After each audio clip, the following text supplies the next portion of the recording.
साल था 1586, जगह थी स्वात घाटी का मलंदरी दर्रा, यानी आज का पाकिस्तान अफगानिस्तान बॉर्डर इलाका। मुगल साम्राज्य की 8000 सैनिकों वाली फौज पहाड़ों के बीच एक तंग रास्ते में फंस चुकी थी। ऊपर से अफगान यूसुफजई विद्रोहियों ने तीरों और पत्थरों की बारिश शुरू कर दी थी। नीचे लोगों के अंदर भगदड़ मची हुई थी। रास्ता इतना सकरा था कि सेना अपनी ही ताकत का इस्तेमाल नहीं कर पा रही थी। इसी नरसंहार में मुगल सेना का एक बहुत प्रसिद्ध कमांडर बुरी तरह मारा गया। इतनी बुरी तरह कि उसकी लाश उठाने भी कोई नहीं जा पाया। इस कमांडर का नाम था महेश दास, लेकिन आप इस कमांडर को एक दूसरे नाम से जानते हैं, राजा बीरबल। वही बीरबल जिसे हमने बचपन से अकबर को चुटकुले सुनाते, पहेलियां सुलझाते और हर बार अपनी चतुराई से किसी न किसी को बेवकूफ़ बनाते देखा है। लेकिन आज की कहानी में असली बीरबल अकबर को हंसा नहीं रहे थे।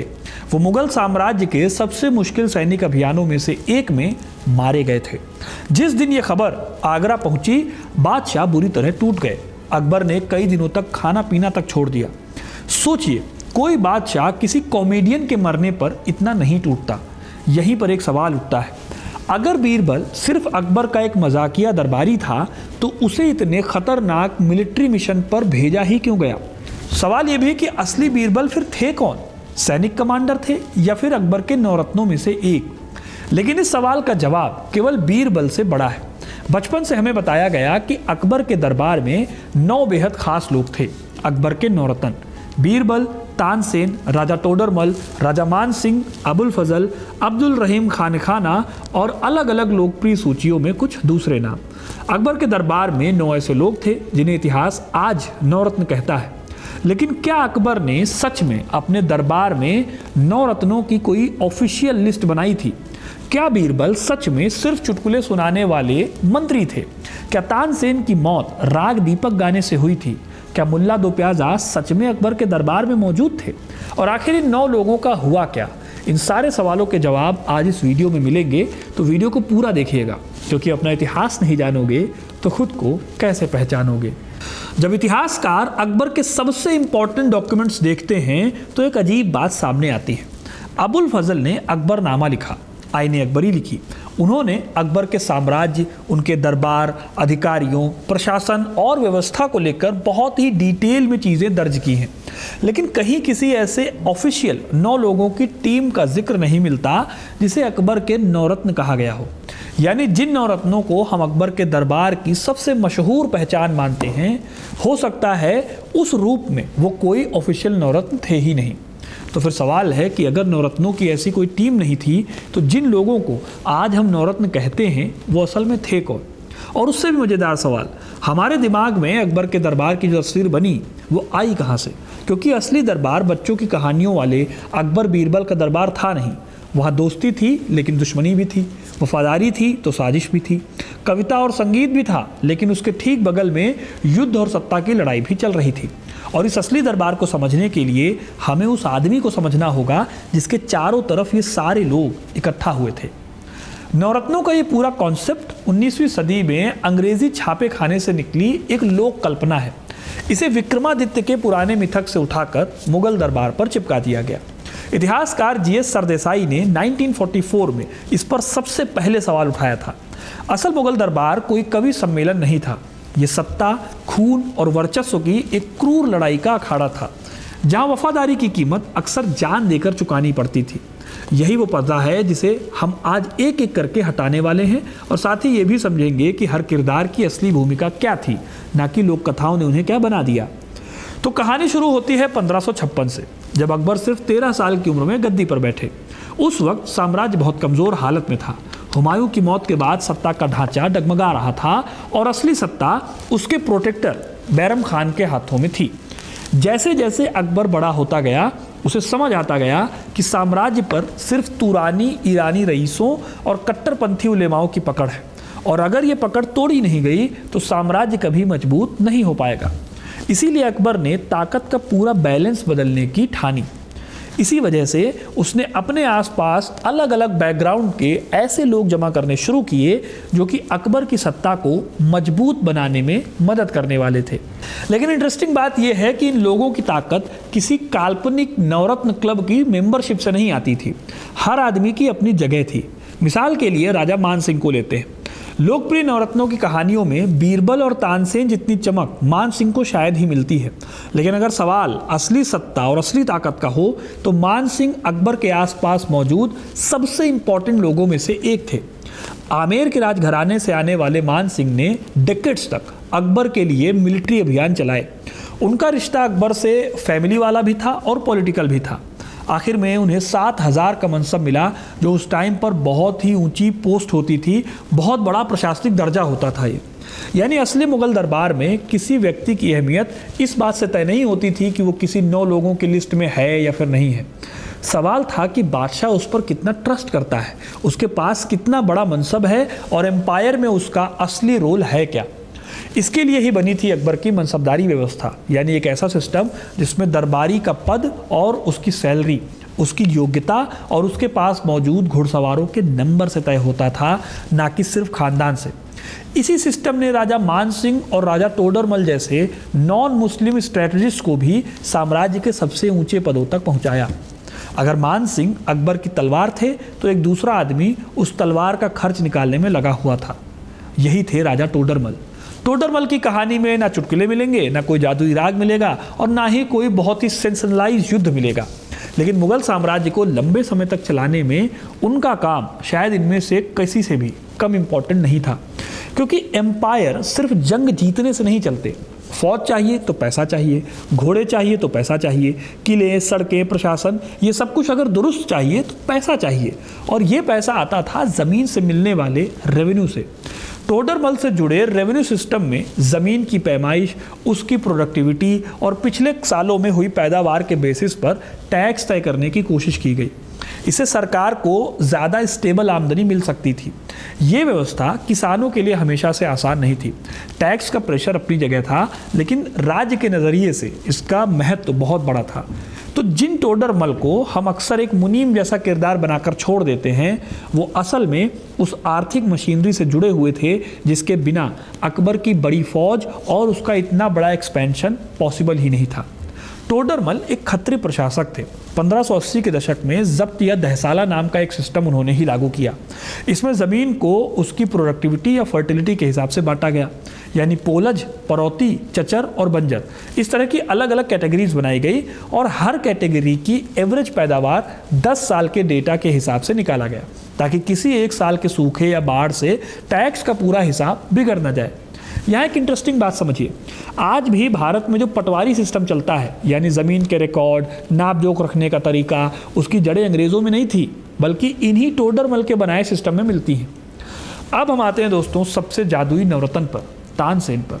हम में से ज़्यादातर लोगों ने कहानी सुनी है कि तानसेन राग दीपक गाते थे तो दिए जल उठते थे, जब वो राग मल्हार गाते थे तो बारिश होने लगती थी। यहाँ तक कि कई लोकप्रिय कहानियों में उनकी मौत को भी राग दीपक की गर्मी से जोड़ दिया गया। कहानी शानदार है, लेकिन इतिहास इससे कहीं ज़्यादा इंटरेस्टिंग है। तानसेन रीवा के राजा रामचंद्र के दरबार से अकबर के दरबार में आए थे और वो अपने टाइम के सबसे बड़े म्यूजिशियंस में से गिने गए। ध्रुपद परंपरा और उनसे जुड़ी म्यूजिक परंपराओं ने भारतीय शास्त्रीय संगीत पर गहरा असर डाला।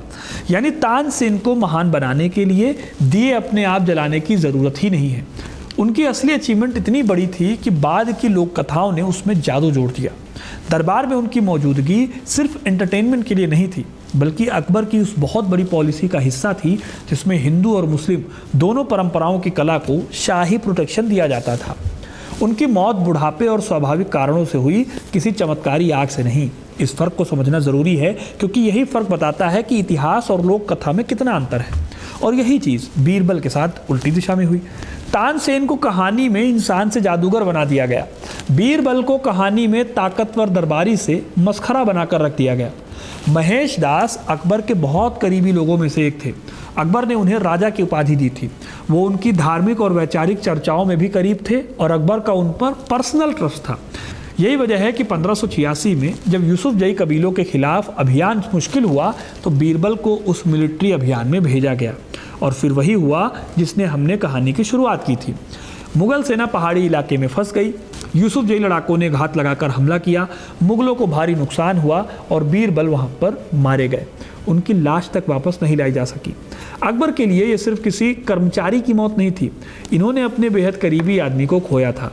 यानी असली बीरबल की ज़िंदगी बच्चों की किताब वाले बीरबल से कहीं ज़्यादा सीरियस थी। अब तक सब कुछ सिस्टम बनाने की, बैलेंस साधने की कहानी लग रही है आपको, लेकिन यहीं से दरबार के अंदर एक ऐसी दरार भी शुरू होती है जो आगे चलकर खून खराबे तक भी पहुंचेगी। इस बदलाव के सेंटर में थे अबुल फजल। जैसा कि मैंने आपको अभी बताया था कि बीरबल अकबर के बहुत करीब थे, लेकिन बीरबल जितने करीब थे दरबार में एक आदमी शायद उससे भी ज़्यादा अकबर की सोच के करीब थे, और ये थे अबुल फजल। अगर बीरबल अकबर के दिल के करीब थे तो अबुल फजल उनके दिमाग के करीब थे। अबुल फजल सिर्फ इतिहास लिखने वाले आदमी नहीं थे, वो अकबर की सत्ता और उनकी पॉलिटिकल सोच को शब्द देने वाले सबसे इंपॉर्टेंट लोगों में से एक थे। अकबर के शासन में एक बहुत बड़ा बदलाव हो रहा था। बादशाह खुद को किसी एक कट्टर धार्मिक गुट पर डिपेंडेंट रखने की बजाय अलग अलग धार्मिक और सामाजिक समूहों से ऊपर एक संपूर्ण शासक के रूप में खुद को पेश कर रहा था। इबादत खाने में अलग अलग धर्मों के लोगों को बुलाया जाता था। अबुल फजल ने वहाँ पर पातशाहत का सिद्धांत गढ़ा, जिसमें बादशाह को सीधे ईश्वर का प्रतिनिधि बताया गया। यानी सत्ता किसी धार्मिक संस्था से नहीं बल्कि सीधे ऊपर से मिलती है। इस विचार ने कट्टरपंथी उलेमाओं की पकड़ लगभग खत्म कर दी, क्योंकि अब बादशाह को किसी मौलवी की मंजूरी की ज़रूरत नहीं रह गई थी। 1575 में इबादत खाने की स्थापना हुई, जहां शुरुआत में सिर्फ मुस्लिम विद्वान बहस करते थे, लेकिन बाद में हिंदू, जैन, पारसी और यहाँ तक कि पुर्तगाली ईसाई पादरियों को भी बुलाया जाने लगा। इसी माहौल से सुलह कुल यानी सार्वभौमिक शांति की नीति निकली, जिसके तहत हर धर्म को दरबार में जगह और सम्मान मिला। धार्मिक बहसें यहीं से शुरू हुई। सुलह कुल जैसी सोच सामने आई और इन सबके बीच अबुल फजल अकबर के सबसे महत्वपूर्ण और वैचारिक साथियों में से एक थे। लेकिन प्रॉब्लम यह थी कि जिस आदमी पर अकबर इतना भरोसा करते थे, उसी आदमी से अकबर का बेटा नफरत करने लगा। अकबर के वो बेटे थे शहजादे सलीम, यानी फ्यूचर के जहांगीर। इन्हें अकबर का सबसे बड़ा वैचारिक रणनीतिकार कहा जा सकता है। जहांगीर अबुल फजल को अपनी सत्ता की राह का सबसे बड़ा रोड़ा मानने लगा। सलीम और दरबार की रूढ़िवादी गुटों को लगता था कि अबुल फजल अकबर को इस्लाम से दूर ले जा रहे हैं और उन्हें बेटे के खिलाफ भड़का रहे हैं। इनमें से एक हद तक सत्ता की राजनीति भी थी, क्योंकि अबुल फजल दरबार में अकबर के इतने करीब थे कि उत्तराधिकार के मामलों में भी, यानी अगला बादशाह कौन बनेगा, इस मामले में भी उनकी राय मायने रखती थी। सलीम को डर था कि कहीं अबुल फजल किसी और राजकुमार का पक्ष न ले लें। सलीम को यह भी डर था कि अकबर पर अबुल फजल का प्रभाव इतना ज़्यादा है कि उत्तराधिकार की लड़ाई में वो जहांगीर के खिलाफ जा सकते हैं। अब यहाँ तक कि मामला विचारों का नहीं रहा, ये मामला तख्त का था, और मुगल सल्तनत में तख्त की लड़ाई बहस से ख़त्म होती ही नहीं थी। साल 1602 अबुल फजल दक्कन से आगरा लौट रहे थे। रास्ते में बुंदेला सरदार बीर सिंह देव ने उनके काफिले पर हमला किया। अबुल फजल की हत्या कर दी गई, और इस हत्या के पीछे अकबर के अपने बेटे सलीम का हाथ था। सलीम ने बाद में अपनी आत्मकथा में इस घटना को एक्सेप्ट भी किया है। सोचिए एक तस्वीर को, एक तरफ हमारा पॉपुलर अकबर का दरबार है, जिसमें नौरत्न है, बीरबल चुटकुले सुना रहे हैं, तानसेन गाने गा रहे हैं, नौरत्न बादशाह के चारों तरफ बैठे हैं, और दूसरी तरफ असली दरबार है। बीरबल पहाड़ों में युद्ध करते हुए मारे जा चुके हैं। अबुल फजल की हत्या बादशाह के अपने बेटे ने करवा दी। मान सिंह साम्राज्य के मिलिट्री अभियानों में लगे हुए हैं। तोडरमल साम्राज्य की आमदनी को संभाल रहे हैं। अब्दुल रहीम खान खाना एक तरफ कविता लिख रहे हैं तो दूसरी तरफ जंग में जा रहे हैं और युद्ध की कमान संभाल रहे हैं। दोनों तस्वीरों में ज़मीन आसमान का फ़र्क है, लेकिन फिर भी कहानी अभी ख़त्म नहीं हुई है दोस्त। अकबर के रक्षा मंत्री अब्दुल रहीम खान खाना, जो एक बहुत ही कुशल सैन्य कमांडर होने के साथ साथ हिंदी और ब्रज भाषा के बेहतरीन कवि भी थे, दक्कन और गुजरात के मोर्चों पर मुगल सेना का खून बहा रहे थे ताकि साम्राज्य की सीमाएं दक्षिण की तरफ बढ़ाई जा सके। यानी एक तरफ सत्ता की साजिश महल के भीतर पक रही थी तो दूसरी तरफ सरहदों पर असली जंग भी चल रही थी। साम्राज्य के सबसे भरोसेमंद पिलर्स एक एक करके खतरे के मुहाने पर खड़े थे और किसी को अंदाज़ा नहीं था कि अगला वार कहाँ से आएगा। यहाँ पर एक और बात ध्यान देने लायक है। जिस दौर में मुगल दरबार में ये आइडियोलॉजिकल और फैमिली टकराव चल रहे थे, ठीक उसी दौर में दुनिया के दूसरे हिस्सों में भी बड़ी उथल पुथल मची हुई थी। यूरोप में उस्मानी यानी ऑटोमन साम्राज्य अपनी ताकत के पीक पर था। स्पेन का आर्मेडा अंग्रेजों से टकरा चुका था। चाइना में मिंग राजवंश प्रशासनिक और आर्थिक दबाव से जूझ रहा था। यानी अकबर सिर्फ भारत में नहीं बल्कि उस दौर की वैश्विक महाशक्तियों की उसी कतार में खड़े थे, जहां हर एम्पायर अपने भीतर सत्ता संतुलन और बाहरी सैन्य विस्तार दोनों मोर्चों पर एक साथ लड़ रहे थे। इसी ग्लोबल कॉन्टेक्स्ट में समझना जरूरी है कि मुगल दरबार की अंदरूनी साजिशें कोई अलग थलग घटना नहीं थी, बल्कि उस दौर के हर बड़े साम्राज्य की सच्चाई थी। अब्दुल रहीम खान खाना की कहानी भी इसी टकराव को एक अलग एंगल से दिखाती है। रहीम अकबर के संरक्षक रहे बैरम खान के बेटे थे और बचपन से ही दरबार के भीतर पले बढ़े थे। एक तरफ वो मुगल सेना के सबसे भरोसेमंद सेनापतियों में गिने जाते थे, जिन्होंने गुजरात और दक्कन के मुश्किल अभियानों की कमान संभाली। दूसरी तरफ वही रहीम ब्रज भाषा में ऐसे दोहे लिखते थे जो आज भी स्कूल की किताबों में पढ़ाए जाते हैं। उनकी ये डुअल पहचान, यानी एक तरफ तलवार दूसरी तरफ कलम, ये दिखाती है कि मुगल दरबार सिर्फ सत्ता संघर्ष का अखाड़ा नहीं था, बल्कि वहाँ सैन्य ताकत और सांस्कृतिक गहराई एक साथ पनप रही थी। यही कॉम्प्लेक्सिटी है जिसे नवरत्न जैसे बहुत ही सिंप्लीफाइड मिथक ने पूरी तरह छिपा दिया, क्योंकि एक कहानी में हर किरदार को एक ही खांचे में फिट करना आसान होता है, जबकि असली इतिहास कहीं ज़्यादा उलझा हुआ होता है। अब जब असली कहानी हमारे सामने आ चुकी है तो एक आखिरी सवाल बाकी रह जाता है, अगर नवरत्न की टीम असली थी नहीं तो मिथक बना कैसे, और इसमें हिस्टोरियंस की क्या भूमिका रही। शुरुआती अंग्रेजी इतिहासकारों और लोक लेखकों ने सस्ते पैम्फलेट्स की कहानियों को ही असली इतिहास मान लिया था। दरअसल 19वीं सेंचुरी में जब भारत में सस्ती छपाई का दौर शुरू हुआ तो लोगों को एंटरटेनमेंट के लिए ऐसी कहानियां चाहिए थी जो आसानी से बिक सकें। एक बहुत ही बुद्धिमान बादशाह और उसके चारों तरफ मौजूद 9 खास चमत्कारी लोगों की कहानी बिकने के लिए एक बहुत ही सही फॉर्मूला थी। इस मिथक को सबसे पहले 1944 में जीएस सरदेसाई ने चैलेंज किया।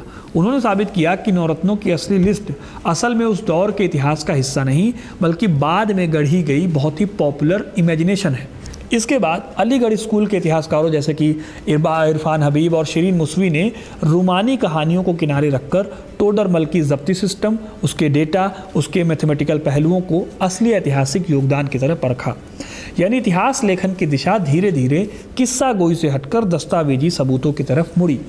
लेकिन इस पूरी कहानी का सबसे चौंकाने वाला खुलासा 1995 में हुआ। शिकागो यूनिवर्सिटी के इंटेलेक्चुअल CM नईम ने एक बहुत ही डिटेल्ड रिसर्च में साबित किया कि मुल्ला दो प्याजा नाम का कोई इंसान इतिहास में कभी हुआ ही नहीं।